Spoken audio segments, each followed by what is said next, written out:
আল্লাহর নবী সাল্লাল্লাহু আলাইহি ওয়াসাল্লাম একবার বের হইলেন।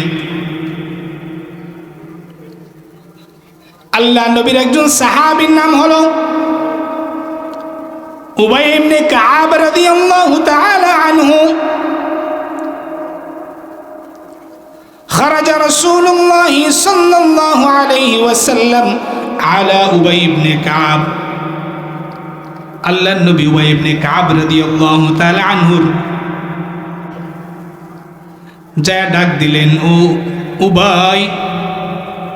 উবাই ইবনে কাব রাদিয়াল্লাহু তাআলা আনহু নামাজের মধ্যে ছিলেন। উবাই কোনো উত্তর দিল না। আল্লাহর নবী ডাকলেন, ও উবাই। উবাই ইবনে কাব রাদিয়াল্লাহু তাআলা আনহু কোনো উত্তর দিলেন না। নামাজ শেষ হলো। উবাই ইবনে কাব রাদিয়াল্লাহু তাআলা আনহু বলেন, ও আল্লাহর নবী, আপনি আমাকে ডাকছিলেন, কিন্তু আমি নামাজের মধ্যে থাকার কারণে আপনার ডাকে আমি সাড়া দিতে পারিনি। আল্লাহর নবী বলেন, ও উবাই, আমি তোমাকে এমন একটা সূরা শিক্ষা দিব, এমন একটি গুরুত্বপূর্ণ সূরা তোমাকে আমি শিখাতে চাই। উবাই বললেন, ওগো আল্লাহর নবী, আপনি আমাকে সেই সূরাটাকে একটু শিক্ষা দেন না। আল্লাহর নবী বলেন, ও উবাই, তাহলে শোনাও সূরাটা কি। আমি তোমাকে এমন একটি সূরা শিক্ষা দিব, যেই সূরাটা লাম ইয়ানজিল ফিত তাওরাত ওয়ালা ফিল ইনজিল ওয়ালা ফিজ জাবুর ওয়ালা ফিল ফুরকান মিসলাহা। উবাই, আমি তোমাকে এমন একটি সূরা শিক্ষা দিব, যেই সূরাটা তাওরাতের মধ্যেও নাই, যেই সূরাটা জাবুরের মধ্যেও নাই, যেই সূরাটা ইনজিলের মধ্যেও নাই, যেই সূরাটা কোরআনের মধ্যেও এত মর্যাদাপূর্ণ সূরা না। এমন মর্যাদাপূর্ণ সূরা তোমাকে আমি শিক্ষা দেব, জাবুরেও নাই, তাওরাতেও নাই, ইনজিলেও নাই, কোরআনের মধ্যেও এত মর্যাদাপূর্ণ সূরা আর না। সূরাতুল ফাতিহা হলো এমন গুরুত্বপূর্ণ সূরা। এই সূরা ফাতিহা আমরা বারবার পড়ি, ফজরেও পড়ি, জোহরেও পড়ি, আসরেও পড়ি, মাগরিবেও পড়ি, সব সময় সূরা পড়ি। 5 ওয়াক্ত নামাজের মধ্যে পড়ি, নফল নামাজের মধ্যে পড়ি।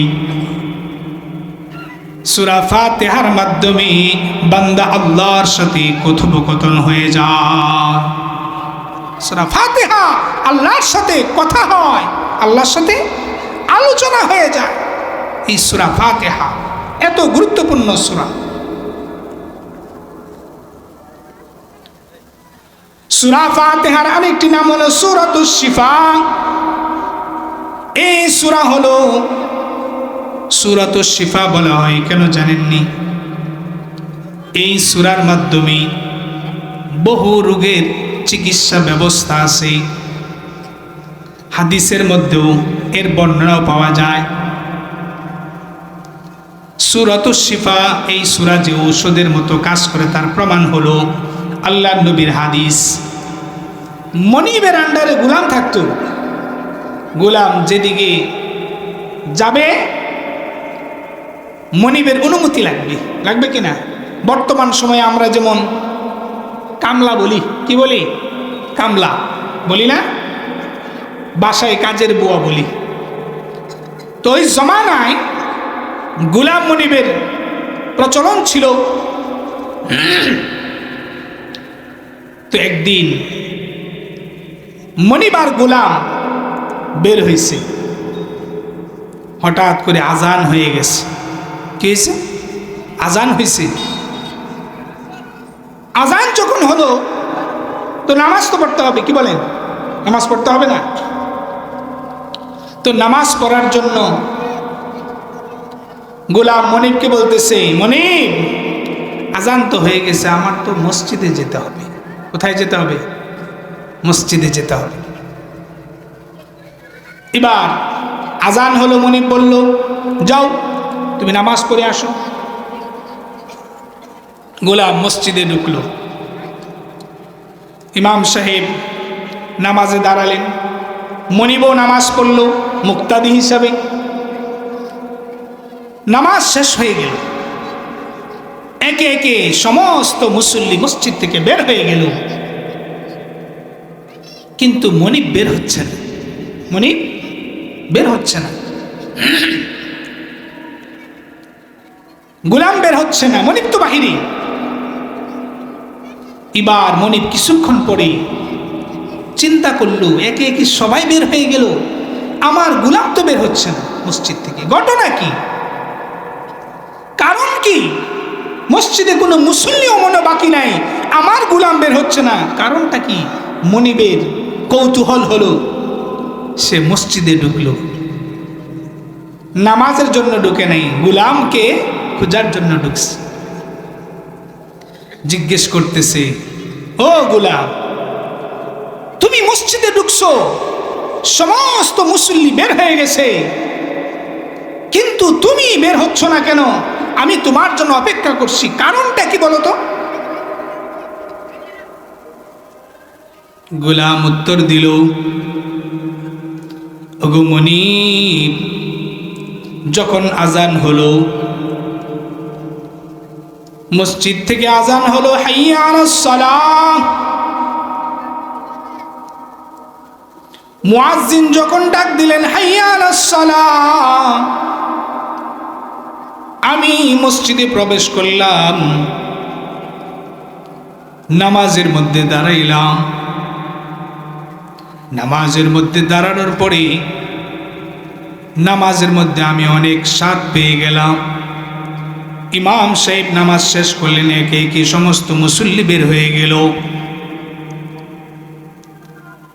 সমস্ত মুসল্লি মসজিদ থেকে বের হয়ে গেল।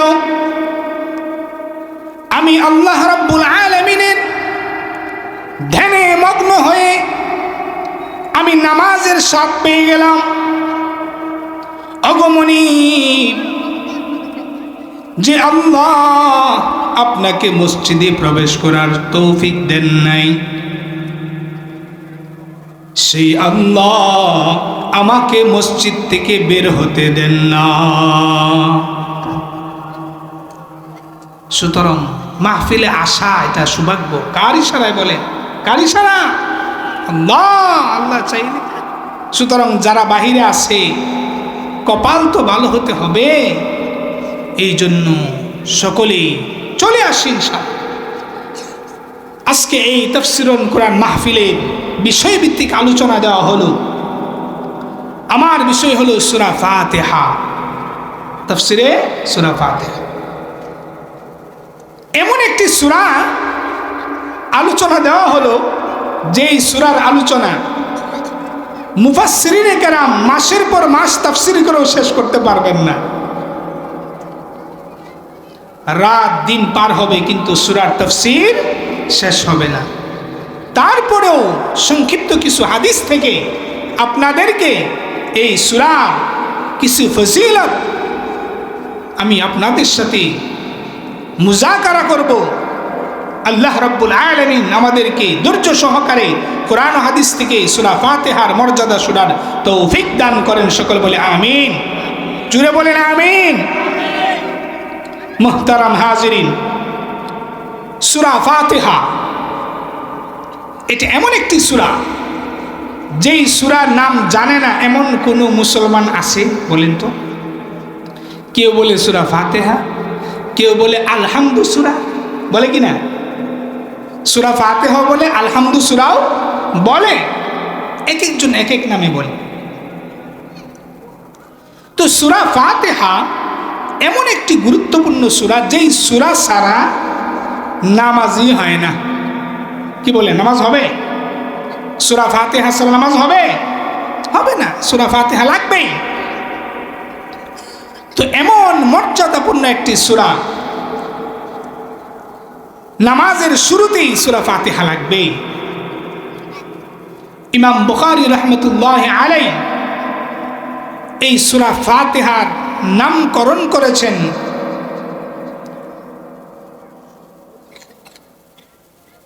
উম্মুন নামে,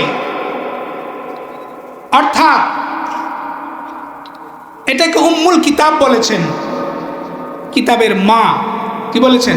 কিতাবের মা, সূরা ফাতিহা। আবার কেউ এই সূরাকে সূরাতুশ শিফাও বলেছেন, যেহেতু এই সূরা অনেক শিফার কারণ, অনেক রোগ বালা মুসিবত অসুস্থতা দূর হয়ে যায় এই সূরা দিয়ে চিকিৎসা করার মাধ্যমে। এই জন্য এই সূরার আরেকটা নাম হলো সূরাতুশ শিফা। তো সূরা ফাতিহা এমন গুরুত্বপূর্ণ একটি সূরা যা কোরআনুল কারীমের মধ্যে অন্যান্য সূরার সাথে তুলনা করা যায় না, এত মর্যাদাপূর্ণ সূরা। নামাজের শুরুতেই আমরা সূরা ফাতিহা শুরু করি কিনা? আলহামদুলিল্লাহি রাব্বিল আলামিন। শুরুতেই প্রশংসা করি কার প্রশংসা করি? আল্লাহর প্রশংসা করি। এই সূরার মর্যাদা নিয়ে রাসূলের অসংখ্য হাদিস থেকে আমি আপনাদেরকে কিছু হাদিস শোনাবো। বুখারী শরীফের বর্ণনা, আল্লাহর নবীর একজন সাহাবী আবু সাঈদ ইবনে মুআল্লা রাদিয়াল্লাহু তাআলা আনহু বর্ণনা করেন, একবার রাসূলুল্লাহ সাল্লাল্লাহু আলাইহি ওয়াসাল্লাম আবু সাঈদ ইবনে মুআল্লাকে ডাকলেন। আল্লাহর নবীর সাহাবী আবু সাঈদ ইবনে মুআল্লা রাদিয়াল্লাহু তাআলা আনহুকে ডাকলেন। আবু সাঈদ ইবনে মুআল্লা তখন নামাজের মধ্যে ছিলেন, নামাজ পড়তেছেন। এমন সময় আল্লাহর নবী ডাক দিলেন, হে আবু সাঈদ। নামাজে থাকার কারণে আল্লাহর নবীর সাহাবী কোনো উত্তর দিতে পারলেন না। নামাজ শেষ হলো।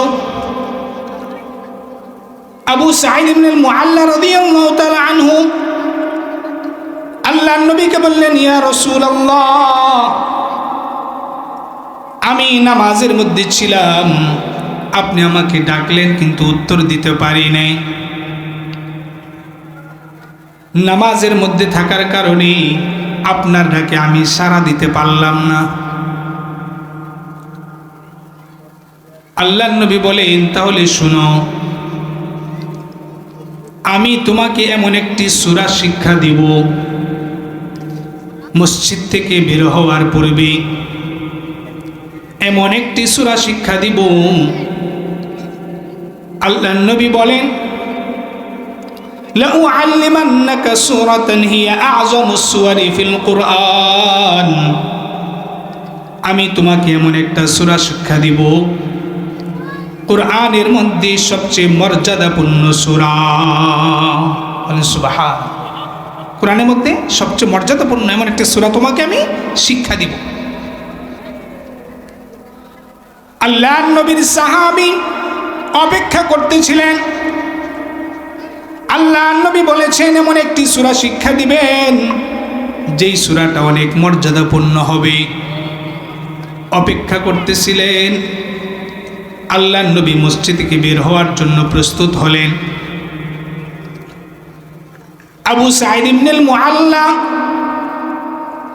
আল্লাহর নবীকে বলেন, ইয়া রাসূলুল্লাহ, আপনি তো আমাকে বলেছিলেন মসজিদ থেকে বের হওয়ার পূর্বে আমাকে একটা সূরা শিক্ষা দিবেন। এখন তো মসজিদ থেকে বের হচ্ছেন, আমি সেই সূরাটা আপনার কাছ থেকে শিখতে চাই। সূরাটা কি?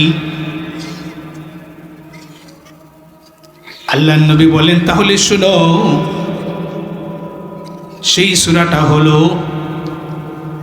আলহামদুলিল্লাহি রাব্বিল আলামিন।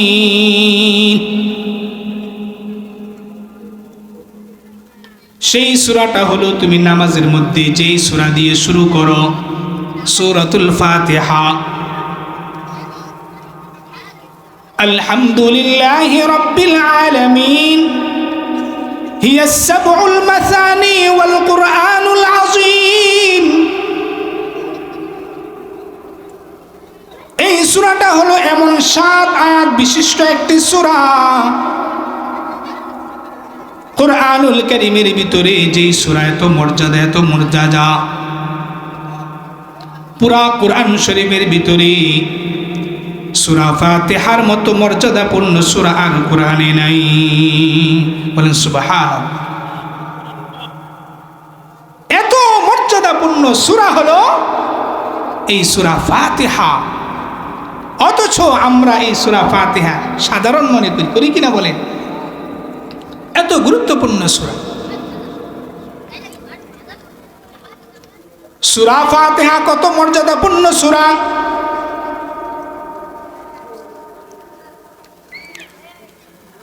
আল্লাহর নবী সাল্লাল্লাহু আলাইহি ওয়াসাল্লাম একদিন বসে রইলেন।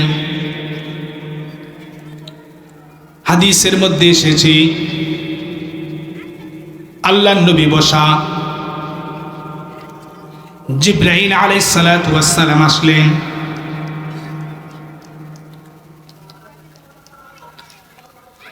বাইনামা কাঈদুন ইনদান নবী সাল্লাল্লাহু আলাইহি ওয়াসাল্লাম, জিবরাইল আমিন আসলেন, আল্লাহর নবীর কাছে বসলেন, পাশে বসলেন।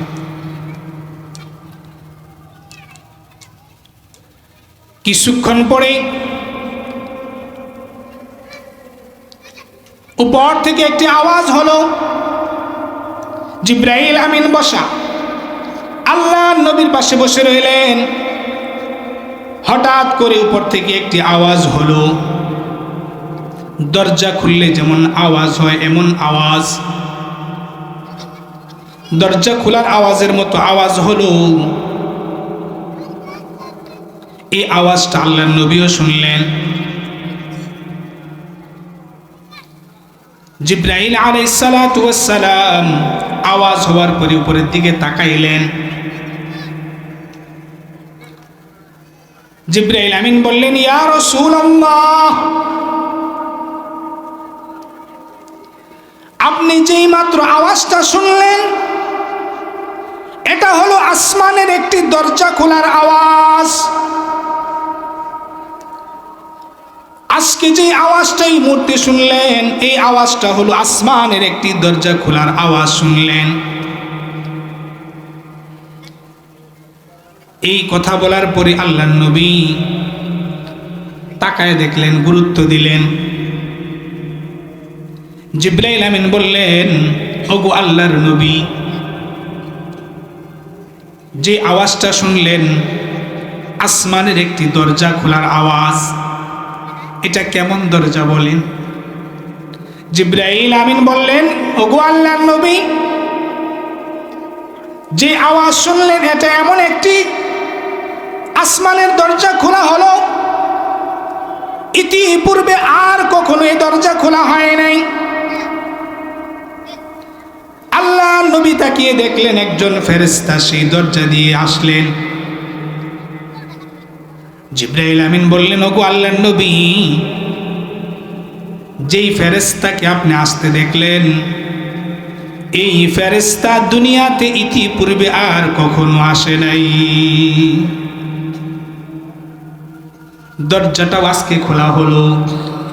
যেই ফেরেশতা আজকে আসলেন সেই ফেরেশতাও এই প্রথম দুনিয়াতে আসলেন। আসমানের দরজাও আজকে প্রথম খোলা হলো। যেই ফেরেশতা অবতরণ করলেন সেই ফেরেশতাও আজকে প্রথম। আল্লাহর নবী অত্যন্ত গুরুত্বের সাথে বিষয়টি দেখলেন। আগত ফেরেশতা আল্লাহর নবীর কাছে আসলেন। জিবরাইল আমিনও বসা। ফেরেশতা এসে বলল, ইয়া রাসূলুল্লাহ, ওগো আল্লাহর রাসূল, আমি আপনার কাছে দুইটা নূর নিয়ে আসছি, দুইটা নূর। আবশির বিনূরাইন, ওগো আল্লাহর নবী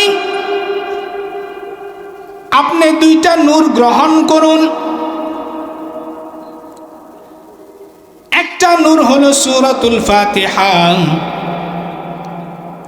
আরেকটা নূর হলো সূরাতুল বাকারা। বলেন আল্লাহু আকবার, জোরে বলেন আল্লাহু আকবার। ওগো আল্লাহর নবী দুইটা নূর আপনি গ্রহণ করুন। একটা নূর হলো সূরাতুল ফাতিহা, আরেকটা নূর হলো সূরাতুল বাকারা। কোন বর্ণনায় আছে সূরা বাকারার শেষ আয়াত। বিষয়টা কেমন মনে হলো? আজকে যেই দরজাটা খোলা হলো আসমানের, সেই দরজাটা আর কখনো খোলা হয় নাই। যেই ফেরেশতা জমিনের মধ্যে আজকে আসলো, ওই ফেরেশতা ইতিপূর্বে আর কখনো আসেন নাই। ওগো আল্লাহর নবী আপনাকে যেই দুটি নূর দেওয়া হলো, ইতিপূর্বে কোনো নবীকে এই দুই নূর দেওয়া হয় নাই। ইতিপূর্বে কোনো পয়গম্বরকে নূর দেওয়া হয় নাই। আপনাকেই প্রথম এই দুইটা নূর দেওয়া হলো। এর মধ্যে একটি হলো সূরাতুল ফাতিহা, যে সূরা ফাতিহা হলো কোরআনের মধ্যে সবচেয়ে মর্যাদাপূর্ণ সূরা। বলেন সুবহানাল্লাহ। এই সূরা ফাতিহার মর্যাদা হাদিসের মধ্যে এই মর্যাদা আছে। সুতরাং সূরা ফাতিহা সাধারণ কোনো সূরা নয়। আমরা যদিও এই সূরা ফাতিহা সাধারণ মনে করে নামাজের মধ্যে অনেক সময় কোন রকম পড়ে নামাজ পড়ে ফেলি, করি কিনা? অনেকের বয়স হয়ে গেছে, সূরা ফাতিহা এখনো শুদ্ধ নাই, আছে না আমাদের মধ্যে? কি বলে 50 বছর বয়স হয়েছে, দুনিয়ার সব বুঝে, সূরা ফাতিহা এখনো শুদ্ধ হয়নি। দুনিয়ার সমস্ত চালাকি বুঝে সূরা ফাতিহা এখনো শুদ্ধ নাই। আমাদের মধ্যে উপস্থিত যদি এখন সূরা ফাতিহা জিজ্ঞাসা করা হয়, যদি বলা হয় এখন পরীক্ষা দিতে হবে সূরা ফাতিহা বলে, তারপরে ওয়াজ হবে, বলেন মুসল্লি থাকবে না কমবে? কথা কর নাকি, থাকবে না কমবে? পরীক্ষা দিতে রাজি আছেন আপনারা? কে কে রাজি আছেন হাত উঠান, সূরা ফাতিহার পরীক্ষা? মাশাআল্লাহ, পরীক্ষা দেওয়ার জন্য আগ্রহ। তো পরীক্ষা তো হয় না এখনো, পরীক্ষা দেওয়ার আগ্রহ আছে, তবে পরীক্ষা হয় নাই। সূরা ফাতিহা অবশ্যই শিখতে হবে। কেন? সূরা ফাতিহা হলো নামাজের মূল। নামাজ শুরু করি আমরা সূরা ফাতিহা দিয়ে। আলহামদুলিল্লাহি রাব্বিল আলামিন। সকলে পড়েন, আমার সাথে পড়েন। জীবনে একবার হলো সূরা ফাতিহাটা যদি ভুল হলে সঠিক হবে, পড়েন, জোরে পড়েন। আলহামদুলিল্লাহি রাব্বিল আলামিন। পড়েন। কটা নেকি হলো? এক একটা হরফে 10টা করে নেকি। বলেন সুবহানাল্লাহ। নেকি হয়ে গেল। আলহামদুলিল্লাহি রাব্বিল আলামিন আর রহমানির রহিম মালিকি ইয়াউমিদ্দিন ইয়্যাকা না'বুদু ওয়া ইয়্যাকা নাস্তাঈন ইহদিনাস সিরাতাল মুস্তাকিম সিরাতাল লাযীনা আন'আমতা আলাইহিম গায়রিল মাগদুবি আলাইহিম ওয়ালাদ-দাল্লিন।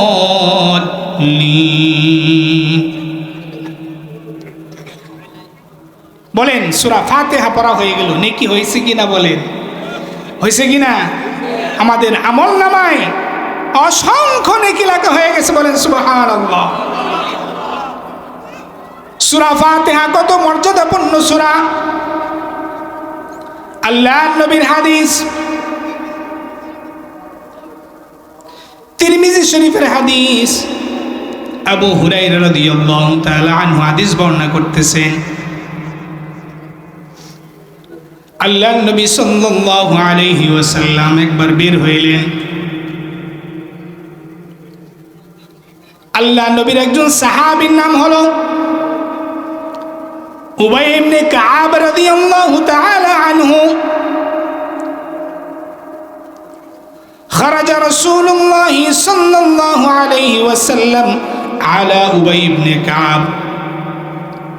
আল্লাহর নবী উবাই ইবনে কাব রাদিয়াল্লাহু তাআলা আনহুর যায় ডাক দিলেন, ও উবাই। উবাই ইবনে কাব রাদিয়াল্লাহু তাআলা আনহু নামাজের মধ্যে ছিলেন।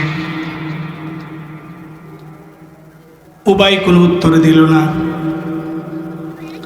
আল্লাহর নবী ডাকলেন, ও উবাই। উবাই ইবনে কাব রাদিয়াল্লাহু তাআলা আনহু কোনো উত্তর দিলেন না। নামাজ শেষ হলো। উবাই ইবনে কাব রাদিয়াল্লাহু তাআলা আনহু বলেন, ও আল্লাহর নবী, আপনি আমাকে ডাকছিলেন, কিন্তু আমি নামাজের মধ্যে থাকার কারণে আপনার ডাকে আমি সাড়া দিতে পারিনি। আল্লাহর নবী বলেন, ও উবাই, আমি তোমাকে এমন একটা সূরা শিক্ষা দিব,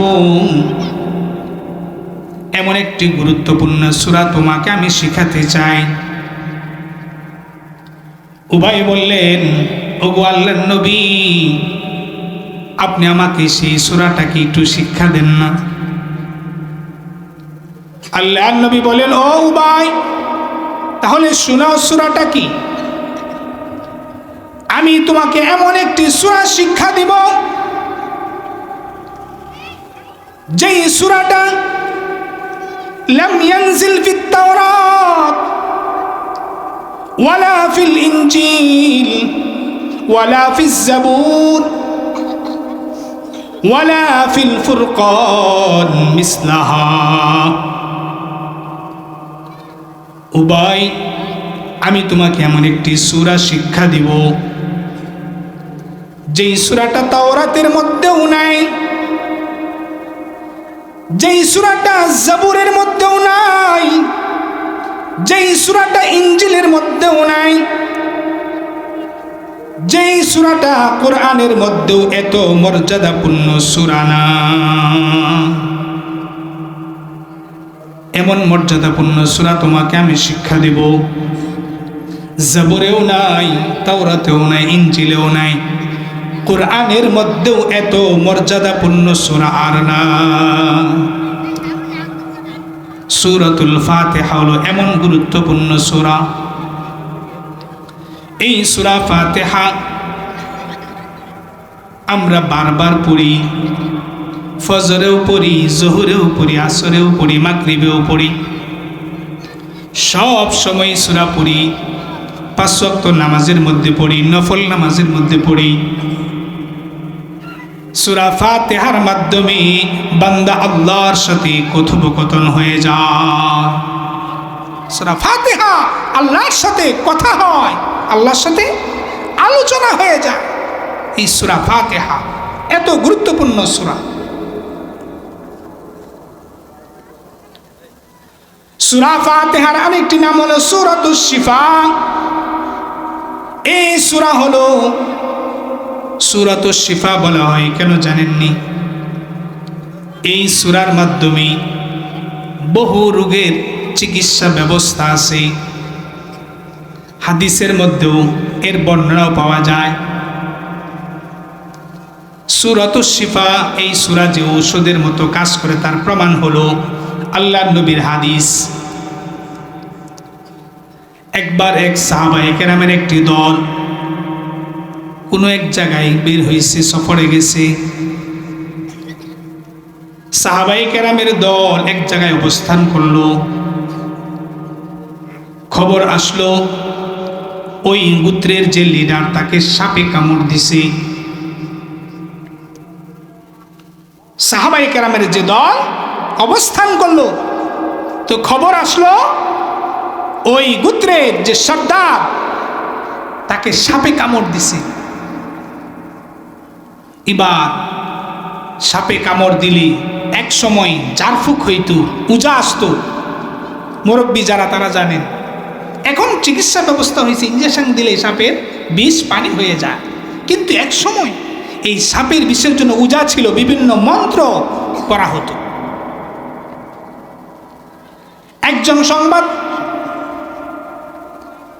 একজন এসে সংবাদ দিল, খবর পেল মদিনা থেকে আল্লাহ নবীর এক সাহাবীর একটি দল এখানে অবস্থান করতেছে। এসে বলল, আপনাদের মধ্যে কি কোনো এমন কেউ আছে আমাদের সর্দারকে জারফুক করবে, তাকে সাপে কামড় দিয়েছে, তাকে সুস্থ করে তুলবে, এমন কেউ আছে নাকি বলেন? সাহাবায়ে কেরামের মধ্যে একজন বলল, হ্যাঁ আছে, আমাকে নিয়ে চলো তোমাদের সর্দারের কাছে।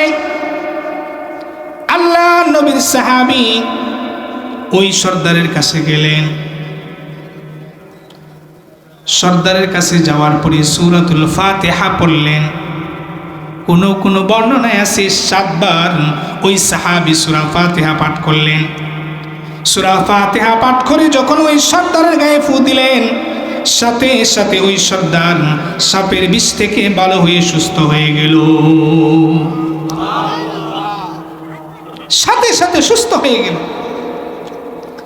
এবার ওই গোত্রের সর্দার ঘোষণা করল, আমার এই সাপের বিষ যা ভালো করেছে, যারা এই জারফুক দিয়ে আমাকে সুস্থ করে তুলল, তাদেরকে 30টা বকরি দেওয়া হবে। কয়টা বকরি? 30টা বকরি দেওয়া হবে। সাহাবায়ে কেরাম 30টা বকরি পাইলেন।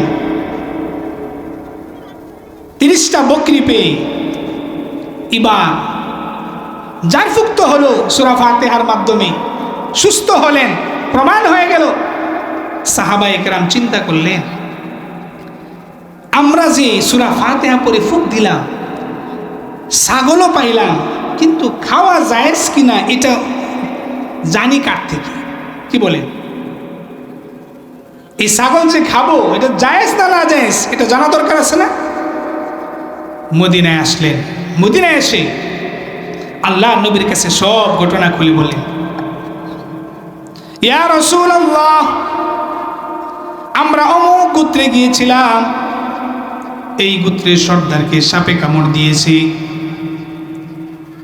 আমি জারফুক করলাম, সূরা ফাতিহা পড়ে যখন ফুক দিলাম, ওই গোত্রের সর্দার সাপে কামড় থেকে সুস্থ হয়ে গেল। তারা আমাদেরকে 30টা বকরি হাদিয়া দিল। ওগো আল্লাহর নবী, আপনি বলেন, এই সূরা ফাতিহা পড়ে ফুক দিয়ে যে বকরিগুলো হাদিয়া পেলাম, এগুলো আমরা খেতে পারবো কিনা?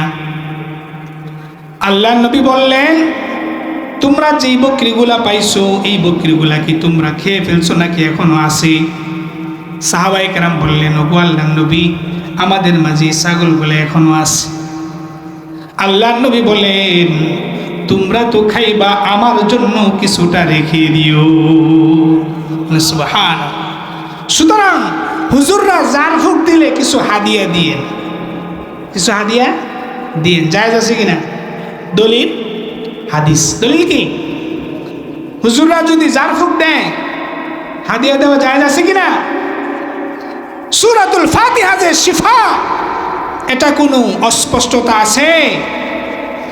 অস্পষ্টতা নেই, হাদিস দ্বারা প্রমাণিত। আল্লাহ রাব্বুল আলামিন কুরআনুল কারীমের ভিতরে ইরশাদ ফরমান, وَنُنَزِّلُ مِنَ الْقُرْآنِ مَا هُوَ شِفَاءٌ وَرَحْمَةٌ لِّلْمُؤْمِنِينَ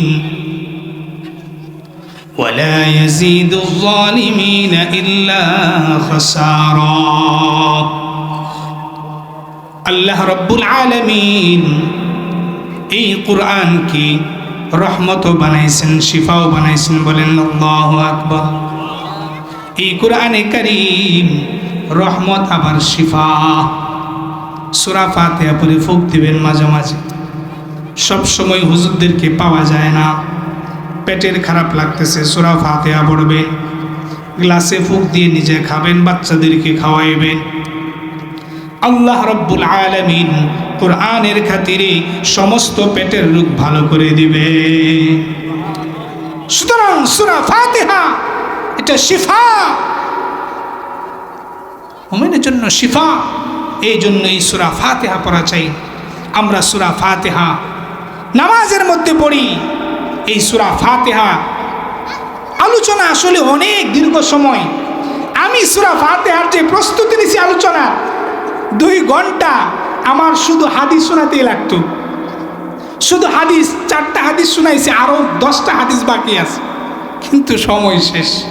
শুধু সূরা ফাতিহার মর্যাদা নিয়ে আমি আরও 10টা হাদিস আপনাদেরকে সিরিয়ালে শোনাইতে পারতাম যদি সময় পাইতাম। তো যতটুকু হাদিস আমরা শুনলাম, যেই মর্যাদা শুনলাম সূরা ফাতিহার, এতটুকু পরিমাণ ইনশাআল্লাহ আমরা আমল করার চেষ্টা করব। আল্লাহ রাব্বুল আলামিন আমাদেরকে সূরা ফাতিহার এই মর্যাদা জেনে যেন আমল করতে পারি, আল্লাহ তাআলা তৌফিক দান করেন।